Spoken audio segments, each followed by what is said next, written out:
Welcome back to another episode of 9erTalk with Jasper and Jamal.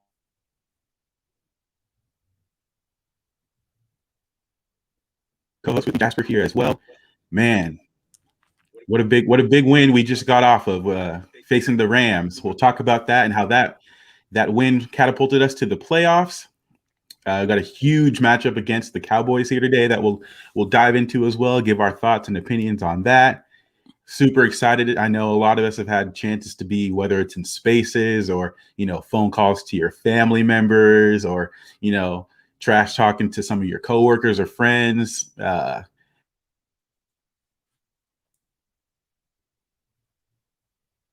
of the most, I would say one of the big stories in all of sports, right there, along with the Lakers and the Celtics, when you're thinking of those big organizations. So what a big week. Huge win against the Rams. We'll talk about that. And then, like,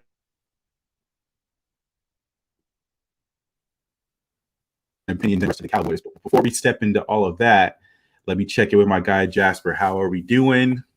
How do you feel? I'm good, man. I'm good. Excited to talk about this, man. Excited for the game this weekend. I was at SoFi Stadium, aka Levi's South. Jealous. For that takeover, man. It was an unbelievable experience. I'll never forget, man. So, yeah, man, I'm doing good. Glad to be here and ready to get into it. Yeah, I mean, like you just said, you were at the game. So what a crazy and awesome game to be at with the slow start from the Niners. Just from a brief, real quick rundown, like what was the atmosphere like in there? That had to be crazy. I know there was a lot of Niners fans. Oh yeah, I mean, yeah. Obviously, watching on TV, you got a glimpse of what that was like. Man, it was.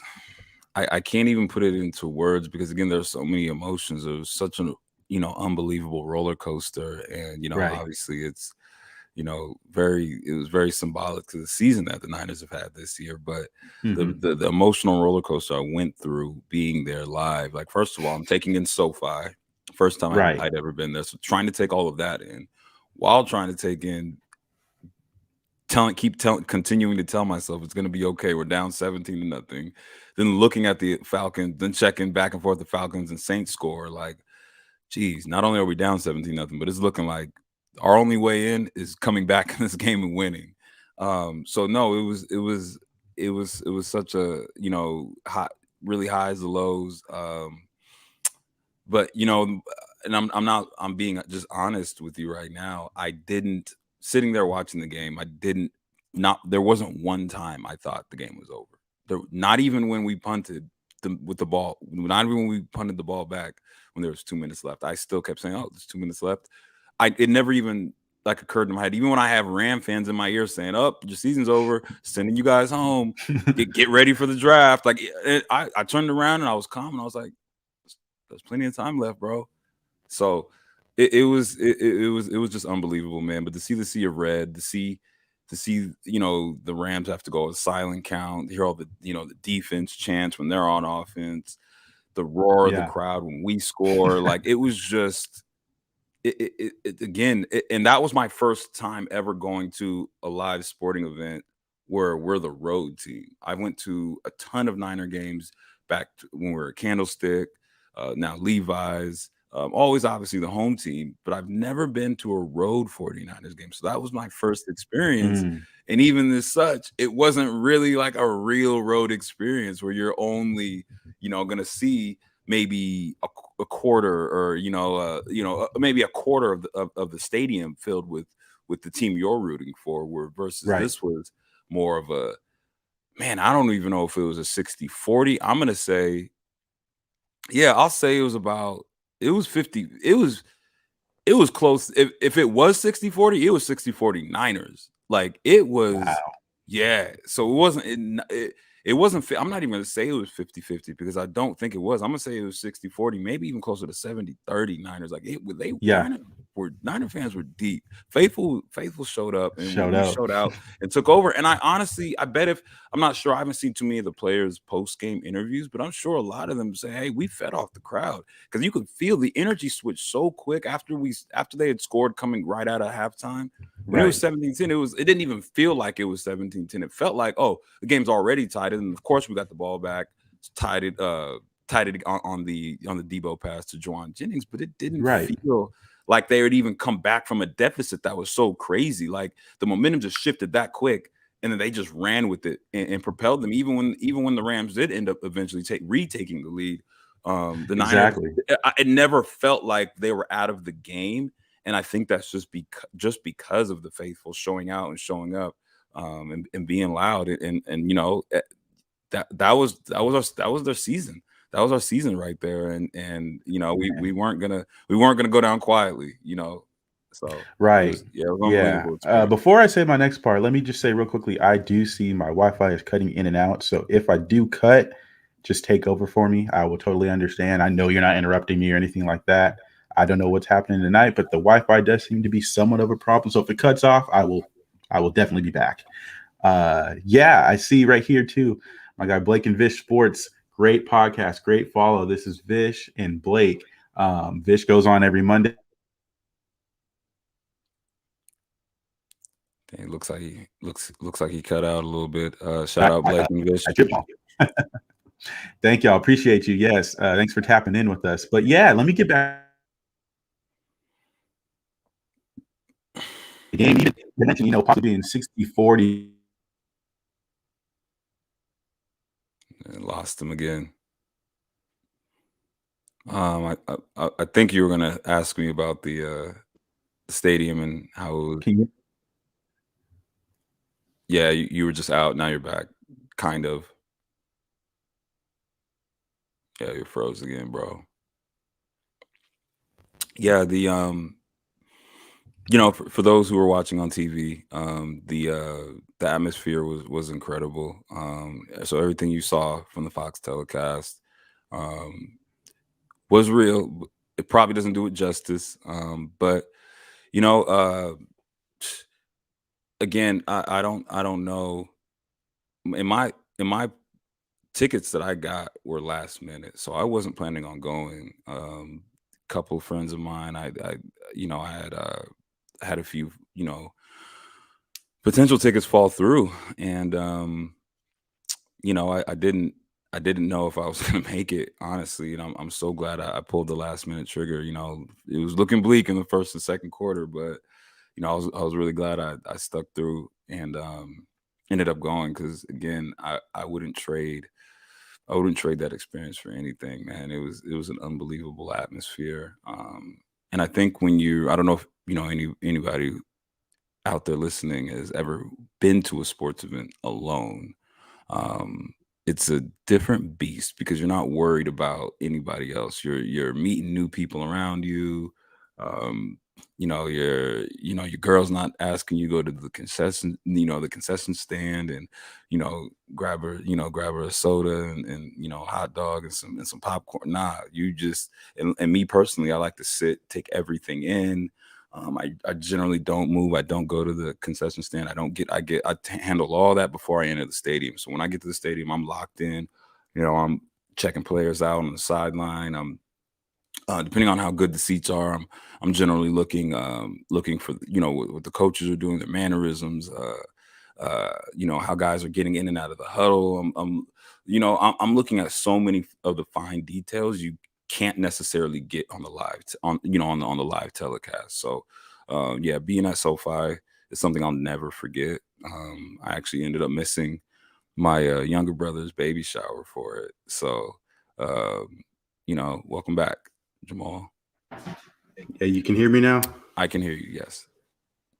Great. I am so sorry. We will figure out this Wi-Fi situation. I Looks like was, I'm on the McDonald's Wi-Fi tonight. I don't know what's going on, but hey, yeah, I man, was sometimes these things thinking, happen. It's how we yeah, respond back, right? I was just Yeah, going but on and I on heard and I on heard a about my little bit. experience at SoFi. That was it. So I was picking up the slack and just talking about the SoFi experience again. Hey, brother, I appreciate you. That's what teammates do right there. Quick turnaround. I see. Yeah, we got some of our other homies in here. I see Last Second Sports. It's probably Jesse. What's going on, man? Rich in here. Thank you for being a faithful. You always show up for us as well. And as I mentioned earlier, Blake and Vish as well. So thank you guys so much for coming through, hanging with us as we do get into this Rams game.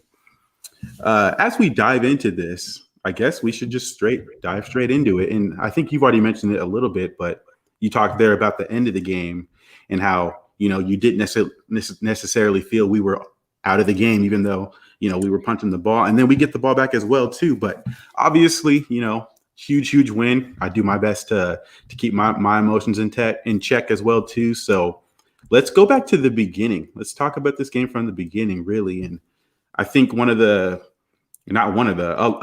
most, if not all, people were concerned with Jimmy Garoppolo even before the game started, based off of the thumb injury. And, we didn't know really what to expect from him coming into this game. We'd seen him throw the ball in practice and things like that. So we had, some chances to see that he was able to throw the ball with a little bit of zip. But I know one of my pregame worries and one of the things that I talked about in Spaces was, how does he look throughout the course of a game? Is he going to be able to handle a workload? And, is he going to be able to throw the ball multiple times? And he did throw the ball. I think it was 32 times. So ultimately it was able to hold up. But one of the concerns I had was what happens when pressure's in his face. And early on in the first 3 drives, 3 or 4, and really all the first half, it was an issue, right? Like the first drive, we get 1 first down to Sherfield, and then we punt.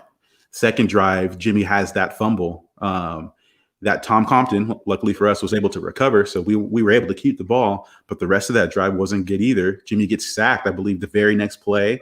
And then Mitchell got stuck for a run, so we punted again. And then the third possession, we get 1 first down to Jennings. And then A'Shaun Robinson gets pressured right up the middle and throw that interception on that deep post to Travis Benjamin that Taylor Rapp ended up picking off. So it wasn't looking good early on. And then on the flip side, the Rams were scoring on the first 3 possessions with the field goal on the first possession. And then we see the 2 Tyler Higbee touchdowns. So, when people talk about momentum and the way the game is played, and I mean, the momentum was all the way on the Rams side, and it didn't look like we could move much at all.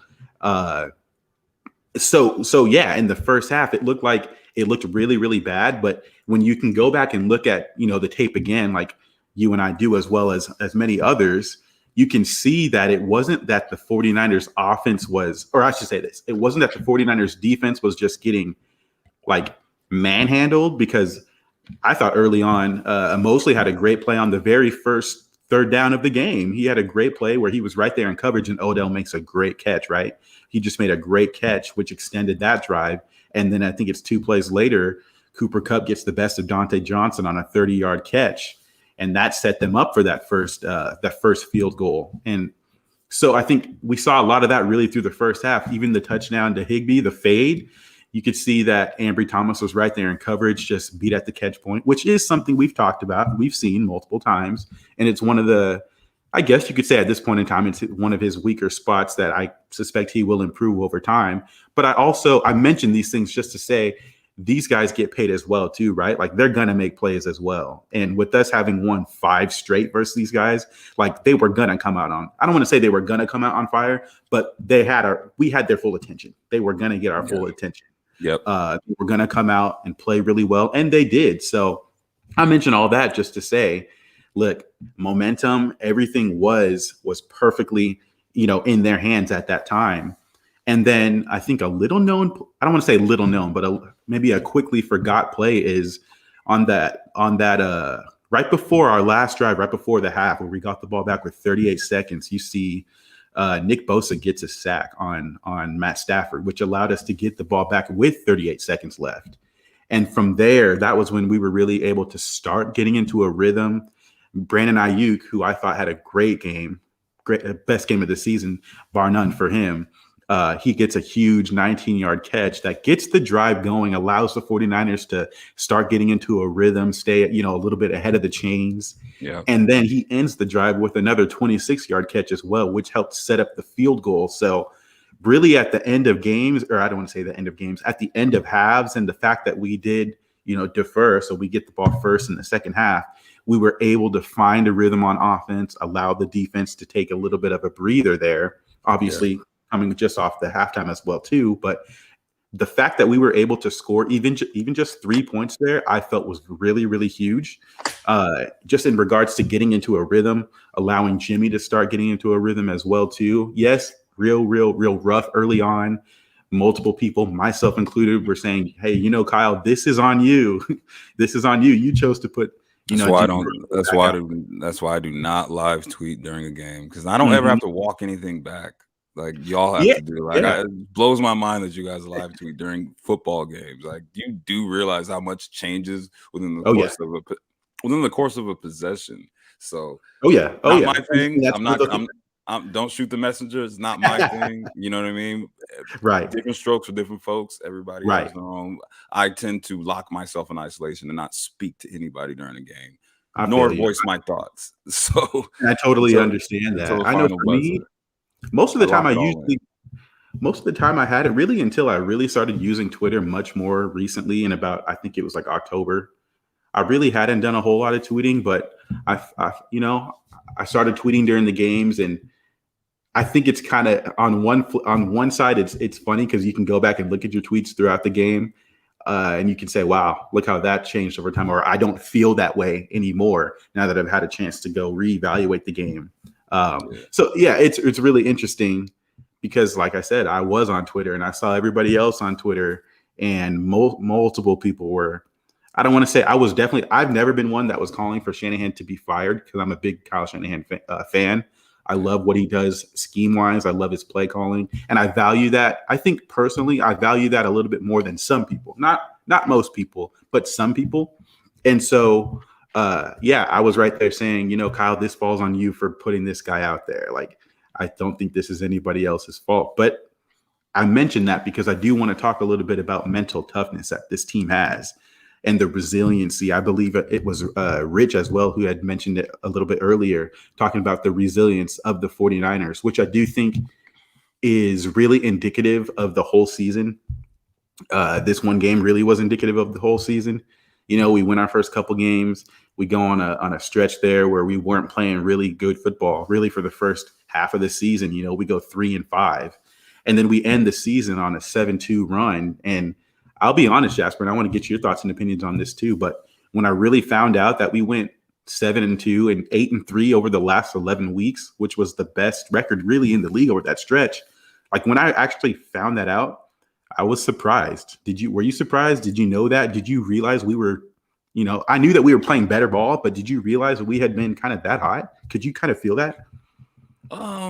Yeah, because the only two losses that I could recall since they went on this run was the Tennessee game and the Seattle game.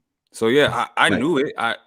It was, but it was, I think seeing it and knowing it are two different things, because football, more than any sport, it's you only get 17. Right. Now it's 18 weeks, before it was 16, but it's not basketball or baseball's 162. Exactly. Basketball's 82. So some games can just get lost in the shuffle, or you know what I mean? Just right. Funny that shout out to Mean the Dream. Yeah, what's up, man? Ready to say, I didn't even know he tuned into this, but Mean the Dream, what was crazy? Right. So when I was in the wrong seats, actually, I'm sitting in the section. I explained this on the other night. So for some of the listeners that didn't catch this, I was actually, not that I'm taking credit, but I was sitting in the wrong seats for the first half. And while sitting in those wrong seats in the first half, right in front of me was a kid that resembled me. No way! He resembled him, and he was like a younger dude, probably like 12, probably like 13 or 12. Yeah. And he was with his pops watching the game. They're Niner fans, and right when we got the ball back, when 17-0, we're driving. I think Ayuka just got that one of his two big possessions, and the kid turns around to me because he could hear me going like, "Come on, we need this," and he turns around and he's like, "I'll take 3 right here," and I was like, "Yeah, bro, we need this 3. Yeah. I'll take 3 right. 3 right now will be big. Like it'll be really, really big for them to go in. We get the ball coming out. 3 will be big right now." And he turned. I was like, man, he kind of looked like that kid in Me and the Me Dream. the Dream. So that's wild that he tunes in right now, man. Shout out to Me and the Dream, man. And then Shout out, man. and then I ended up moving in the second half. Somebody came and those weren't my seats, so I moved second half. And I'm a very superstitious person. Like I'm the type of person. Niners are losing. I mute the TV. I'll do push-ups. I'll sit in a different like. If I'm sitting like cross-legged, I'll uncross my legs. Like I do anything. Like I am ridiculously superstitious. Like over superstitious. That's another reason why I don't tweet during games. I don't text motherfuckers. Like I don't be doing none of that. Like I need to be in ISO. Yeah. So when I move seats, like and as soon as I move seats, we come out, boom, score. Stop them, boom, score again, get the pick. I was like, oh, we back. I was like, and the lady in the seats that I moved to, she was just like, oh, you're gonna bring them luck. And I was like, I know, I feel it. I felt it too. Yeah, That's man. So shout out on Me and the Dream, man. For sure. I don't even remember. He popped in here and threw off my whole you're good. Threw off my whole recollection. Oh yeah, you asked me about the I knew they were hot, and I knew they were hot going into that the final stretch. And when I saw it, I guess it does stick out like, wow, they were the best team coming down the stretch, not just in the NFC, look at that. the AFC as well, man. You said, what a story. Right. Yeah, it was real, man. The universe is crazy like that. And the only reason I didn't bring it up on Jesse's pod or even in the beginning of ours is I honestly didn't even know I mean the Dream tuned in, man. So no way. It's very, very, very humbling to see the man himself, the living legend, the young man. Appreciate you tuning in. I mean, that's awesome. Reminds me of I love that happened. That's so funny. Reminds me of a young me, man. I mean, I used to call in. I was probably your age or a little bit younger. I used to call in the KMBR back in those days before we all had content creators and before we all had a voice to just hop on, before really even the internet even really took off. Like I would beg my dad to let me call on the KMBR after the Niner games, and they used to be surprised, like, bro, how old are you? And I was like, oh man, I'm 10. But the knowledge I used to kick, we used to blow their minds, similar to how you do. Knowledge past 10 years old. So keep doing your thing, man. I really, really, really respect what you're doing at a young age, man. And you got a very, very bright future. No cap. Yes, sir. It's the ultimate praise we could give you. Keep going, young buck. You really do got it. You got a talent, and let it help mold you. Keep going. You up next, little bro. We got Troy Sapp in here. Says he's loved the show. First time tuning into the show. Thank you, Troy. Really appreciate that. Thanks for stopping by and hanging with us. We hope you'll continue to, hang with us, subscribe to the show. Glad you're tuning in, and I hope you enjoy it. So as we transition here to the second half of this game, one last thing I wanted to point out that I think a lot of people hadn't noticed. I've heard a lot throughout the week and in spaces. I heard a couple times, the Niners only ran the ball 5 times in the first half. And the only reason I'm bringing that back up is because, as I clearly stated a few minutes ago, all of the first half, we weren't able to consistently stay on the field. And so kind of got blitzed to stay on the field. Yeah, kind of got blitzed. Yeah, and that could happen when you get blitzed. Sometimes you get blitzed, and sometimes your game plan can get away from you when you're trying to play catch up. So similar to in basketball, and you feel like you're down 10 or 15 or 20, you start jacking up threes instead of running your offense. That can happen in a football game. Even more than that, that's my point is, I think that they didn't even really have a chance to get away from their offense because they were blitzed so quickly and it was 17-0. But the fact that, they weren't able to get into it because they weren't able to stay on the field. So there was only a limited number of plays that were even called. Right. And it's funny because then we get to the second half. And what happens, right? Like it goes right back to their game plan. Exactly. Then it's kind of a straight runs. It's like, what are we talking about? Clean slate, 0-0. And I'm sure that's what he said. We're going to come out here. We're going to do what we do. It's 0-0. Don't look at the score. Don't worry about the score. Let the game come to you and and it definitely happens. Absolutely. Yeah. And that's the point as we transition here into the second half. I know that like we said, you and I, we got to go on Jesse's show on Tuesday. And, we talked about Jauan Jennings, and I think he had a great and a huge second half. I wanted to give you the floor to talk about Jauan Jennings, and then at the end, I wanted to talk about Jennings, his block on David Long, which allowed Debo to get that touchdown. That was on our first possession of the second half. But I know that you were really impressed with Jennings. I want to give you the floor to say what you were impressed about him by. Oh, you don't want to give me the floor to do that. I'll sit here and talk about receivers all day. Don't do that. You were really keyed in on it. I liked it. Yeah, and I was glad I could find that clip for you guys because I actually had to YouTube it. I had it on some like a grainy like screen recording from a while ago from during the draft. Like that's what that Sure. was from. So Right. when we took him, I went back and started to look at his film, and then that specific clip I sent you though again Mhm. is very tough. Like I mentioned the other day, is very tough for smaller receivers to do, let alone bigger receivers. So when I saw him Right. do that, I knew he was capable of being more than just a camp body, a special teams guy, even a third or fourth. I thought, oh, we have something here. He could definitely be a key contributor, down the Absolutely. stretch once he starts getting his feet wet and the game starts slowing down and he starts to become a pro. And it's so it doesn't so I know a lot of people are surprised by Jawan Jennings. None of this is surprising to me at all. I love Just that. because I see the work that he put in, and I watch his Right. one-on-ones close, and then I watch his film, and I'm like, no, he knows how to play.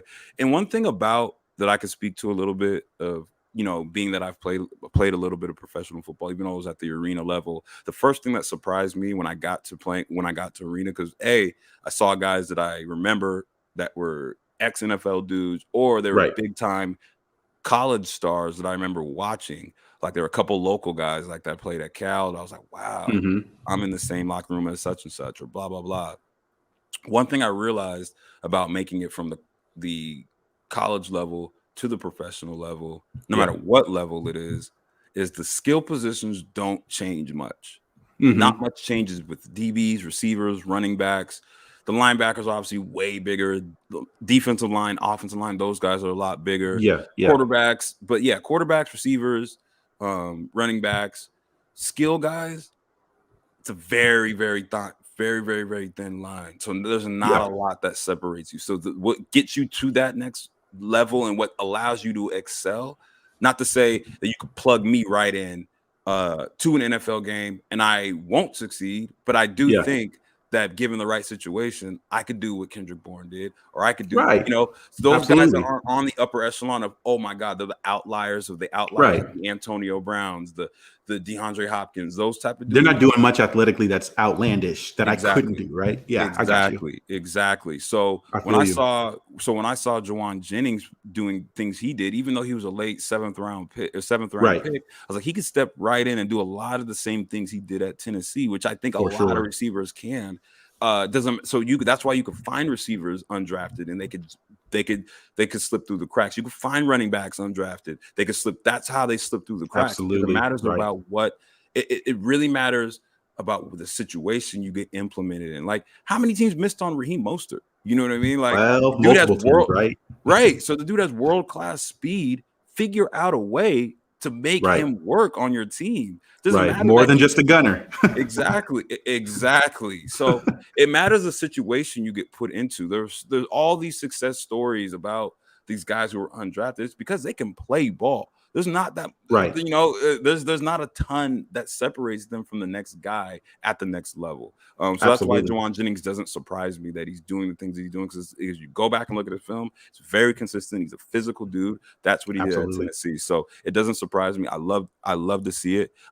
Again, I was a big Jalen Hurd guy, and I see a lot of tweets Same. now that the Yeah, flashy can we tweets. talk about that? The They're not the tweets same now player. are, Jawan Jennings is what we thought Jalen Hurd Jawan Jennings is what Jalen Hurd was supposed to be. No, Two totally Jalen different Hurd, players. two completely different players. Totally. Jawan Jennings and Jalen Hurd would have been used. Jalen Hurd would have been used very, very similarly how the Steelers used Chase Use Claypool Chase last Claypool year. right there with They you. don't use him. They didn't use him much like that this year. I'm not sure why they went away from it.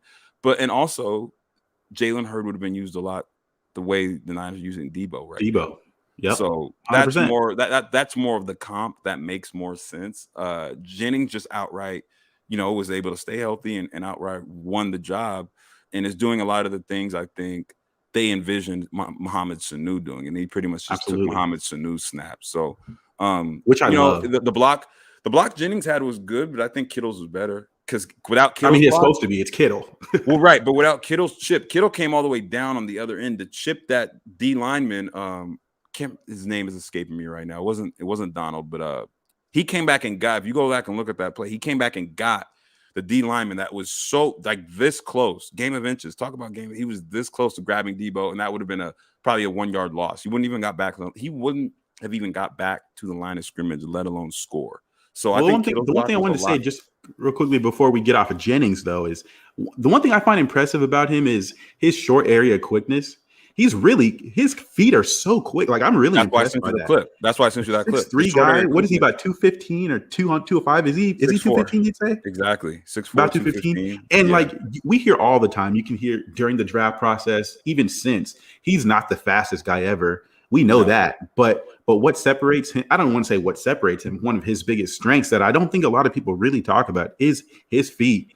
And for someone who's 6'3", that short area quickness and the agility that he does have, to me, like, it really jumps off the page to me. So when you sent me that clip, I tweeted that right back out saying, my goodness, his short agility, his short area quickness. And then we very clearly saw that on that big run. Was that in overtime? I'm trying to remember if it was overtime or just overtime. It was the one. Well, he caught two of them. It was the same play. He caught two of them on the same drive. It was just a quick little out route. On the quick out route. Yep. And Jimmy hit him right in stride, and it was perfect. Exactly. And I love that. And then after that, he didn't go out of bounds. He turns upfield, and he's tough to take down. Like, I love the physicality. I love what he's doing. And 100% with you on the fact that he's not a Chase Claypool. That's not the type of receiver. He's not a Jalen Hurd. But you don't have to be. You don't have to be that to be good in this. Kyle he offers something the Niners just don't have too, and that's the catch radius. Big slot. Like his catch radius is way different than any of the other Niners, and they still hadn't even got him. And again, if you look at some of those one-on-ones, you look at a lot of his, like, he's also like a great contested 50-50 ball.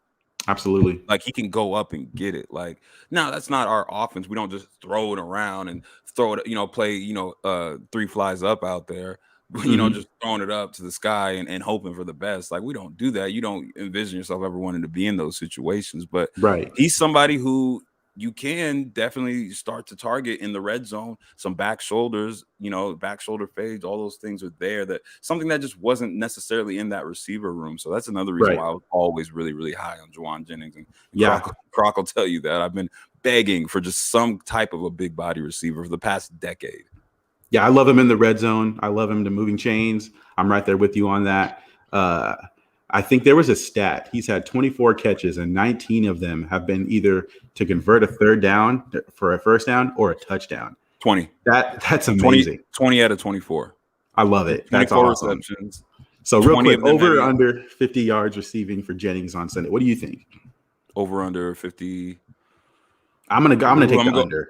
I'm a big under person. I mean, I'm a big under person.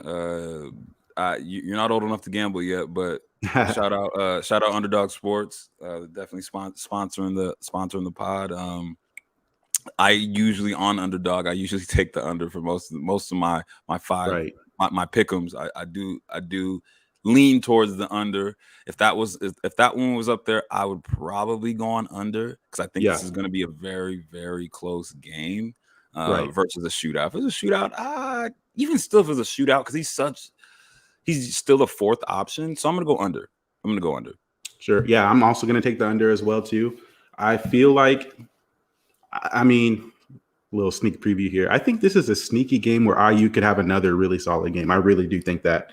And I don't think they're going to be able to stop Deebo Samuel. We're going to be moving him around. We already scheme really well for a Jalen Ramsey. And so I think that if they're going to scheme around him, they can scheme around a Trayvon Diggs as well. I think Kittle and Ayuk have a chance to do something here this week that makes me think that Jennings will probably have under 50. But if for whatever reason it does turn into a shootout, I do think we could see him get over 50 yards. But I'm going to go with the safe bet and take the under. That would be just my opinion on that one. Yeah. Let's see here.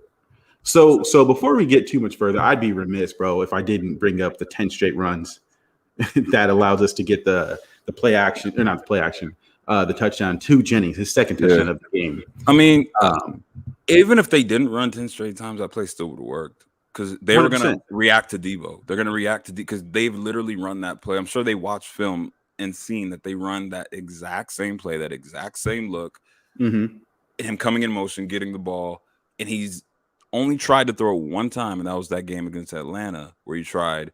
But other than that, he's generally keeping it and trying to get to the edge. So they would have overreacted to Debo regardless. It just helped that they had run 10 times in a row prior to that. Absolutely. And I think this was that to me was a statement drive to where Kyle says, look, listen, we haven't been able to be on the field. Now that we're able to continue, we're able to pick up multiple first downs. I'm able to get into the rhythm that I've been looking for to get this offense on track. They clearly were keyed into the outside zone in the first half. So Kyle changed up and said, okay, let me run some inside. Let me run through the A gap. And they couldn't stop it. They couldn't stop it. I think in the trenches, I don't want to say it's an underrated aspect because I don't think it's really underrated. But when we play the Rams in the trenches, we usually do own both sides of the line of scrimmage. And I think that was very prevalent on that drive. And then after that touchdown, like when Kyle went in his double for that touchdown to Jennings, like I was like, oh, it's really on. Like Kyle, not only did he find something, but he's picking at it now, and I don't think that there's much that they can do to really stop it. So for me, that drive was huge, and it wasn't just Mitchell. Obviously, Debo was back there for I think 2 of them, and also Hasty as well too. So it was the fact that they were able to really just drive it down the Rams' throats like that, and to really run right at an Aaron Donald was impressive to me. I really like that. And that obviously made it a 17-17 game. As we look forward, we got deeper into the second half and into the fourth quarter. One of the underrated aspects that I haven't heard a lot of people talk about is in that third quarter, we were able to take out Cooper Kupp. Like he didn't register a catch until late in the fourth quarter. I think it was about 6 minutes or so left in the fourth quarter. He had an 18-yard run. If you remember the one, I think it was a jet sweep. Jet sweep.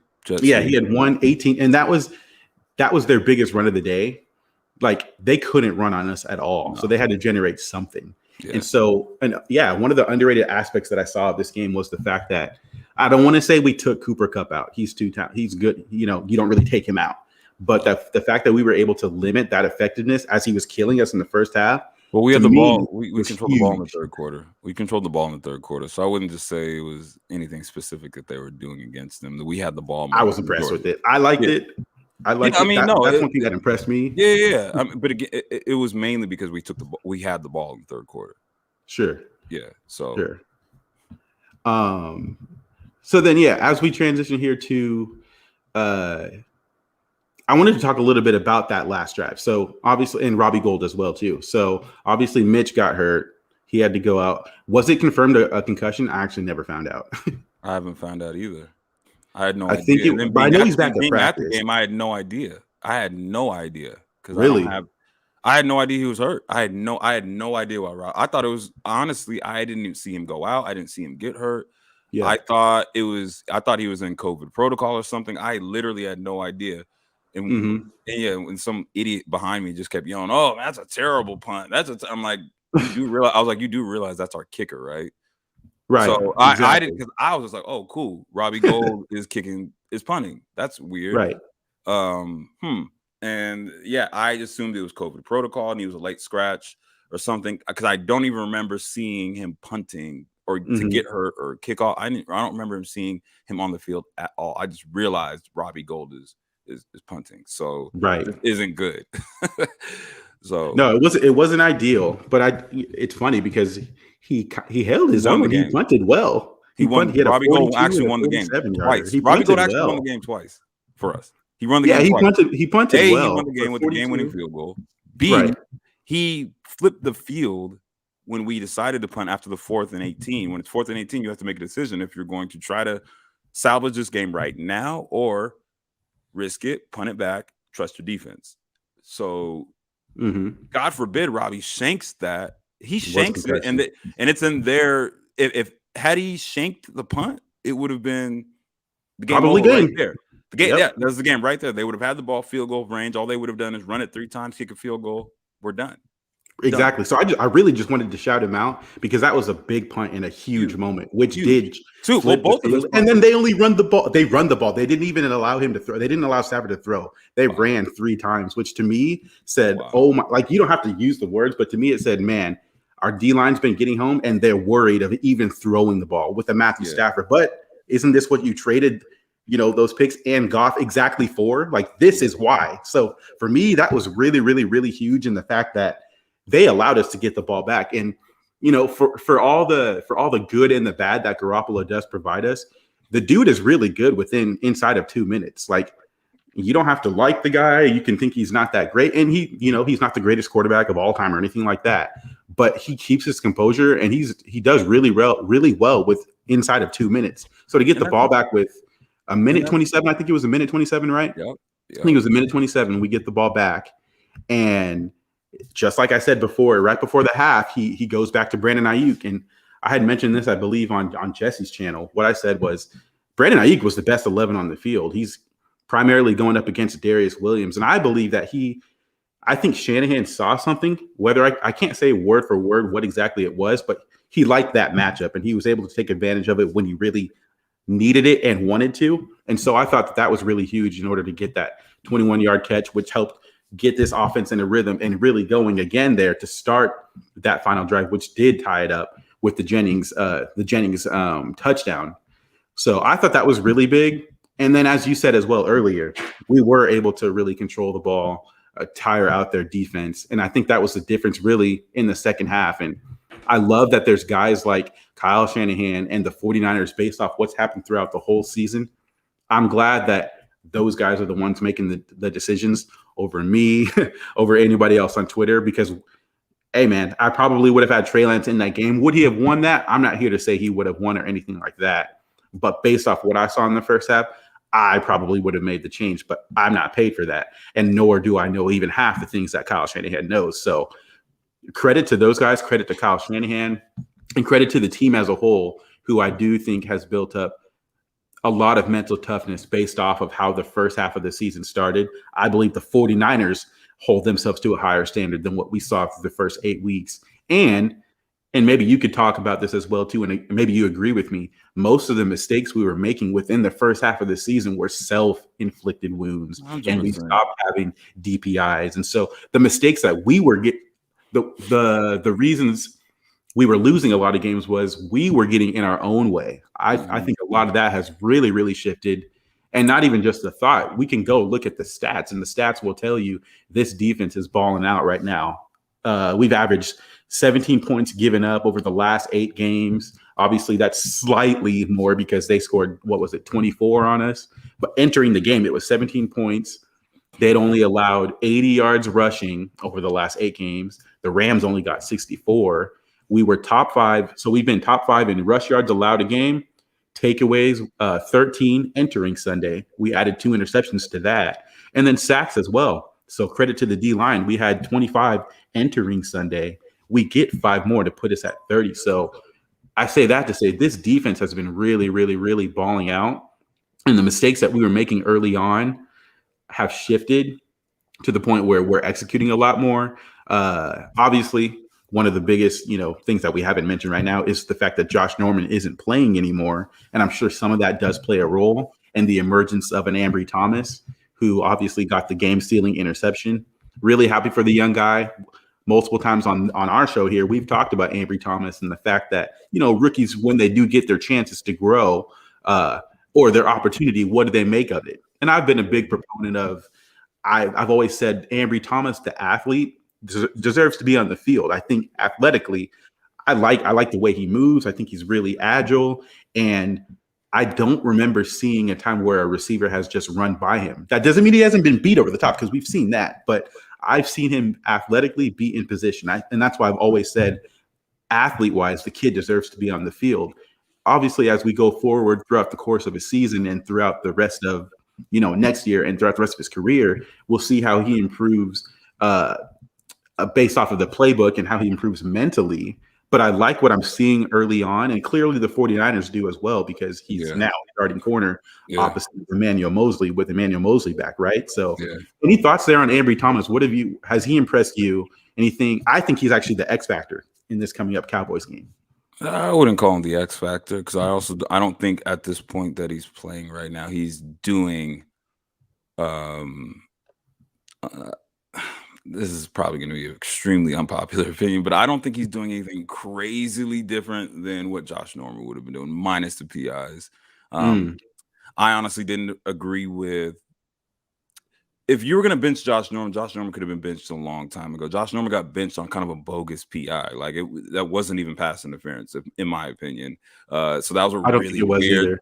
Right, that was a really weird time to bench him. And to say that maybe that was his last strike, though. Maybe it wasn't just because of that. I mean, sure, but if it's your last strike, make it at least be a strike. It's actually a strike. So, like, again, we're getting into territory that I don't know what anybody else was talking about in there.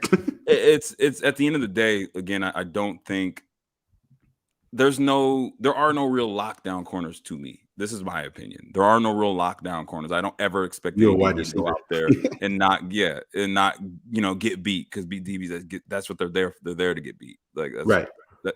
So that's what they're there for. So I don't look at anybody as if, Ambry Thomas is in there. Okay, this is the reason why there's no. I don't look at it like that. I look at it as he capitalized. He made the plays he's supposed to make. He's also left a lot on the field. So there's a lot more to be desired from, for sure. But he is getting progressively better, which he has done every single week, and that's all you can really ask for. So that's where I'm at with Ambry. He caught the ball. I would have caught that ball. Like, the ball was severely underthrown. I don't like if anything, because again, I don't think he was beat over the top either, though. I think he. From a receiver standpoint, had that ball been thrown, had he thrown that ball and put that ball inside and had the right trajectory, Ambry was cooked. I give him credit for being in position. I give him credit for making the adjustment and making a hell of a catch and having the wherewithal to stay in bounds. That was a very, very difficult. He had to pirouette and catch the ball. It was not an easy catch by any means. It was 100 times tougher than the pick he dropped in the Texans game. So I give him credit for being in the right place at the right time. I gotta disagree with you. I gotta disagree on that one. I like his positioning on that. And one thing that I think gets overlooked, he didn't outrun the play. Like, he got his head around. He turned around and knew where the ball was. And so I saw him decelerate, whereas Odell was still accelerating and then realized, the ball's over there. So I was impressed with the play. Obviously, I do think that he could have high pointed the catch better, because if Odell did realize it, I think, and Odell was right there, he could have at minimum knocked it away. It was a nice interception. Don't get me wrong. I'm siding with him on that. But I did see him jump. I didn't see him put his arms out really to catch it. I still thought it was more of a chest catch. So if Odell was right there on his hip to make a play on the ball, I thought it could have happened. But I give the kid his credit for getting his head turned around. And you're absolutely right. It wasn't thrown where it should have been. But I give him the credit for turning his head, realizing it, and making a play on that. So I was impressed with that part.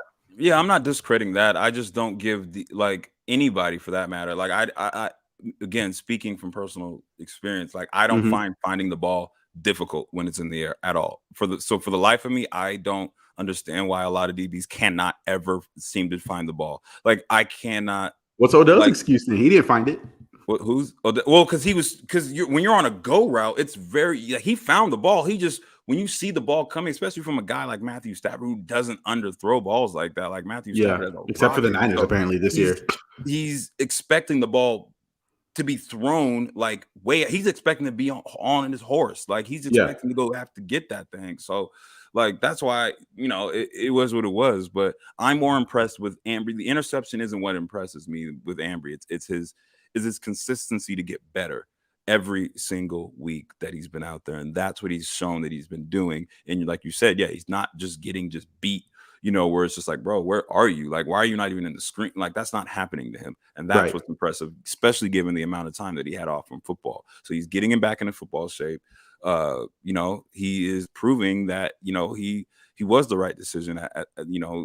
Some people were saying that was the wrong choice, and it's too early to say. We wanted to see him a lot earlier. We didn't get to, so it was frustrating. And now, when we did get to see him, he was getting beat by some really, really good players who had already been playing all season, who had already found their groove. He's now finding his, so that's what I'm impressed with, for sure. Yeah, I think we're both in agreement that he hasn't really been getting beat over the top or anything like that, and he's generally in good position. So based off of that, I think he deserves to be on the field. I'm excited by his I'll say this: I'm excited by his upside. I think that, as you very clearly just said as well too, like he had colitis. He's still rounding back into football shape and football form. He didn't play to start the season. He's got 5 career NFL games under his belt. Like, he's still really young. Does that mean he can still be got? Absolutely. And there will be times where that will happen. But based off of what I've seen so far, and to get thrown into a game immediately going up against a Jamar Chase and the likes of Tyler Boyd and T. Higgins, obviously, and then you go up against an A.J. Brown. Like, I'm impressed with his ability to stay. And that's why I always say athletically. Like, I'm impressed with the athlete to be able to stay with those guys, because I think that's really where he's at right now. He's able to use his physical gifts. And not that he's not using his brain or anything like that, because he clearly is. But I've been impressed with him athletically to stay with those guys while learning on the fly.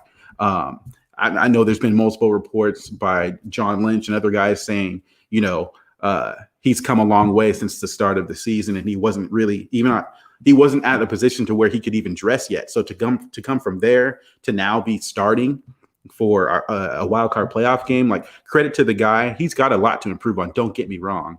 I think we both are in agreement there that he's got a lot to improve on, but I've been impressed with the way he's been able to stay in position up to this point.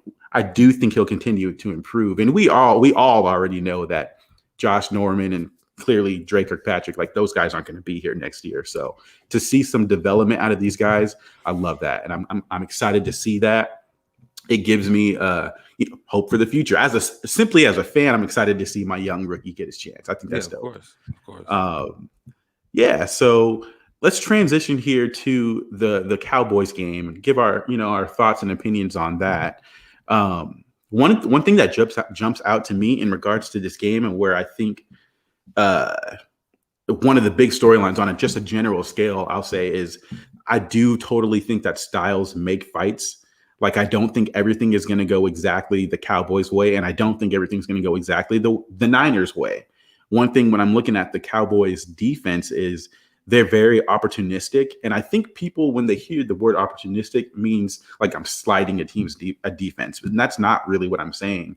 I say when the ball is, whether it be a fumble or when the ball's in harm's way, I see these guys, they're good at making plays on it. So I say opportunistic, and I'm trying to give a compliment in the fact that when the ball is there to be played, is able to be made on the ball. I think they do a good job of doing that. And so I think if you're a Cowboys fan, you probably look at this game and say, okay, Jimmy Garoppolo, he's going to give us 1 to 2, maybe 1 to 2. Can we make a play on that? I think that's a fair assumption to make. Mm-hmm. But I also think that the 49ers match up really well with the Cowboys as well, too. We want to run the ball. Yeah. And based off of what I've seen, the Cowboys, I think they can be run on. They're literally middle of the pack when it comes to, rush yards given up, and slightly worse on that on the back end when it comes to yards per carry given up, which fits for me perfectly into what the 49ers want to do.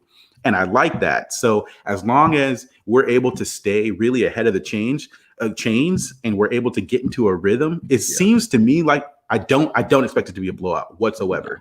But I do think styles make fights, and I can see this turning into a 49ers style game. And my question, and I'm curious your thoughts on this too. One thing that I'm looking at in this game is, let's say it does turn into a ball control type game. Clearly, the Cowboys have a high scoring offense, and people can talk about, they played the NFC least and they scored like 44 points. I totally understand that. But if this game turns into a ball control offense where you're seeing limited possessions, my question is, whether it be the defense or the offense of the Cowboys, will we start seeing some uncharacteristic mistakes from some of these guys? I'm curious to see how that plays out, if the style is more of a Niners type of style of game. Yeah. I don't necessarily think that even if it's a Niners style game per se, will we see more, will we see guys get out of character and make more mistakes? I think it'll just be, we might see that just from guys who haven't been there before necessarily, just regardless of the style, regardless of, if it's a shootout, regardless of if it's a Niners type style game. I just think it's going to be the ebb and flow of the game, and somebody just making a mistake just because they get tight and try to do things they're not accustomed to doing. Sure. On the sack, where the sack headed into overtime. No, not even the sack. Going back to the Rams game, there was a sack. Man, it was. I think it came. It might have been in the third quarter when we had just tied the game. Yeah. Damn, I was just watching it. I forgot. But either way, this is when I noticed, because I remember I had mentioned it in the pod with you and Jesse the other day, that I think Stafford got into one of those situations where he tried to do too much because he started to feel the pressure. And I want to say, I can't remember who sacked him, but the pocket collapsed. He had Cam Akers wide open. Cam Akers is literally doing jumping jacks. Yeah. Like if he had just took his eyes from looking and trying to, he was. Oh, was it on a blitz? It was the third. It was the third quarter. It was right after we had tied the game. He's in his mind thinking it was actually it was first down. It was actually first down. He wanted to take a shot. He wanted to take a shot because we had just tied the game. We just scored 14 unanswered, or excuse me, 17 unanswered. We had tied the game. The entire arena was just loud. It was loud. Right. Niner fans were clearly the Niners had all the momentum. Letting them hear it. We had all the momentum. It's 1st and 10. The very first play. It's a play action pass. He's looking to take a shot. Right. It's 1st and 10. If he had dumped it off, Cam Akers could have literally walked for 15 yards. Like there was nobody in the flat whatsoever. And he's doing jumping jacks. Stafford pumps, has to bring it down, get sacked. I think it was DJ Jones. Yeah, it was DJ Jones that got him.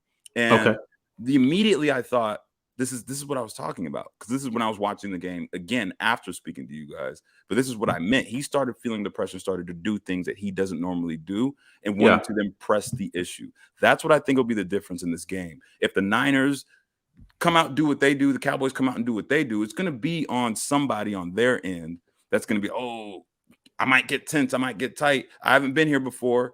Let me try to do something. Let me try to do something, that might be out of spectrum, and that's when you might see a mistake. So I'm gonna put you on the spot. Who do you think that will be? What person do you think might do that? You think Dak might be that guy? It could be Dak, because we've seen Dak towards the end of the season. He's thrown a few pick sixes for whatever reason. Sometimes the Cowboys are in control of the game, and I don't know if you've seen that, but he's thrown a few picks where he's trying to force the issue. He didn't need to, but their offense was also scuffling during the past few weeks. So he was trying to get into his own rhythm, and he was trying to then press the issue. And a lot of times he didn't even need to do that. So I say it could be Dak for sure, especially because he's the one who touches the ball every single play. So it's always going to be on the quarterback that you think that's going to make a mistake. Because you can't really predict guys fumbling. That's fumbling and missed assignments, I guess, maybe jumping off sides or things like that, holding, like stuff like that happens. I think that's what's going to happen. Football. Well, little things like that do just happen. But usually things like that don't swing or change a game specifically, unless it's a fumble where the other team recovers, and that can obviously swing a game. But holding, missed assignments, missed blocks, things like that, running the wrong route, that just happens within football, whether you're nervous or not. I'm actually I agree to an extent. I actually think Dak Prescott is a bit more safe with the ball than, I'm not saying that than you think, but then a lot of people think, because I think he did throw 10 interceptions this year. And I think it was him and Aaron Rodgers, actually, I think the only two quarterbacks this season that threw 35 touchdowns and 10 or less interceptions. So I could see it. I can see where he could, if the game's a bit tight and he does, try to press it down the field, which I do think is what Stafford does. Yeah. Will we see Dak do that? The only reason I question it is because I don't think the Cowboys are going to be able to run the ball on us. I think Zeke is a shell of his former self. If this was 2016, it'd be a different story, because he was a beast then. I don't think he's that guy anymore. I think Tony Pollard is their better back, if we're going to be honest. I think he's their better back. And he's also the guy that you just want to get the ball in his hands in space, because he could take it to the house. Like, he's got legitimate speeds. But that being said, I think they're going to be relying on Dak so much that I could see it. I could see where he does throw that forced interception should their offense not be working as well as he would like it to. I guess the only reason I give him some credit is just because I think that he's going to play it a little bit safer. Yes, they do push the ball down the field. I just feel like I think Stafford got rattled to the point where he just like you said, wanted to win the game back on one play. And we've seen that happen in the first game that we played them as well too. So I guess the only question I have is I'm wondering if it's more of just a Stafford thing. Not that any other quarterback couldn't do it, because I want to give the 49ers D-line credit because they clearly got home and rattled him. Like, that happened. But I'm wondering if it's more of just a Stafford thing because he hasn't been in this situation, and the fact that, yes, Dak Prescott's he's played in a few playoff games. My question is, would he be safer? Would Dak be safer with the ball in those situations and be patient? And I kind of think at this point in time that I'm willing to give him that credit that he would, but it wouldn't surprise me. And I guess where we disagree here is I do think I could see that defense kind of doing some uncharacteristic mistakes. I don't think they're a great defense. I think they're a solid defense, but I think because of the turnovers, they get a lot of hype that I could see them if the game is clearly going the Niners' way and they're getting frustrated by not getting off the field and they're getting tired. I could see a couple uncharacteristic mistakes like the Leonard Floyd turnover. We were driving down the field in that last minute and a half, and I think that was an uncharacteristic mistake by Leonard Floyd because I think that they were just tired because we had just tired them boys out, to be honest. So close. I could see that happening. You're talking about the offsides? Yeah. Well, I mean, I could see that happening. I think it's going to be more uncharacteristic in terms of, are they able to be patient instead of expecting a turnover?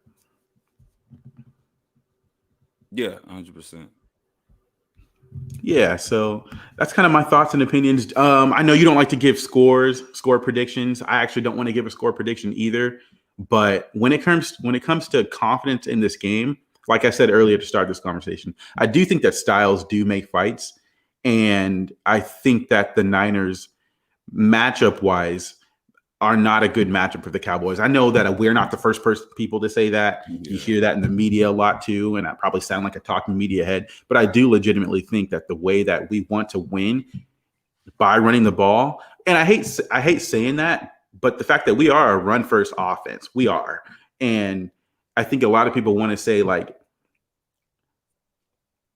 it can make it seem like I'm like low on Jimmy Garoppolo in this game, but the Niners want to run the ball. I think even with the Trey Lance, they would want to run the ball. Yeah. So a lot of people think that we won't be balanced. And a lot of Niners fans talk about, yeah, we want to run the ball. We want to run the ball. So I think a lot of outside fans who don't really follow this team think that it's going to be some lopsided amount of runs. And I actually don't think it will be a lopsided amount. I think that I wouldn't be surprised if Jimmy Garoppolo still throws the ball about 30 times this game too. I'm predicting. But if our offense is able to run, they're going to throw it first. They're going to throw the ball first. I guarantee you that. I know first, like on the first down. The first offensive position they have. They're not. Oh, absolutely. They've done that consistently. Yeah, I totally agree with you on that one. I totally agree. So yeah, I think it's going to be more of a balanced attack, but it's going to be a balanced attack because I don't think they're going to be able to stop our run. And that's really what it comes down for me. So I won't give a score prediction, but I will say that I think the 49ers will win this game. Likewise. I think for sure. It's tough to make a Super Bowl run just for the things I mentioned on the pod the other day with Jesse, right, as far as being outgunned at the most important position on the field every single week, and that's that quarterback. Unfortunately, Jimmy is what he is. He had a hell of a second half, to bring us back in that game. But unfortunately, Jimmy's also the reason that they were in a must-win situation and had to rely on the Atlanta Falcons, So it is what it is. But I don't think the quest for six stops this weekend. I do believe they also. I gotta agree with you on that one. I do think that the quest for six does continue after this week.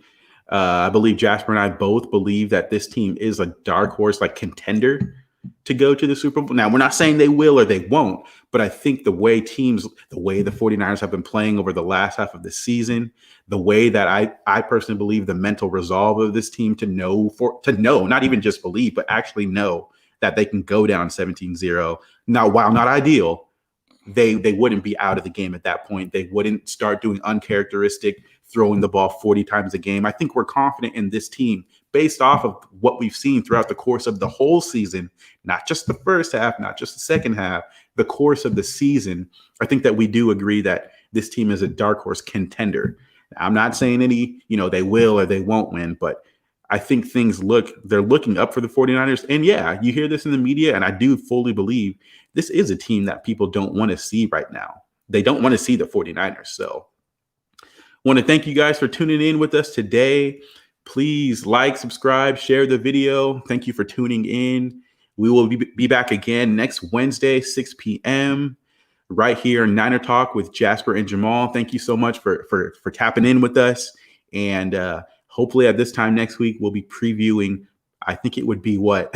The Packers if we win. If we win next week, I think we'd play the Packers. I think it would be. So hopefully we're previewing another playoff game. We're not looking towards the off season, because when it comes to the Cowboys, I just don't want to lose to these guys. So thank y'all. Y'all be easy. We will catch you next week.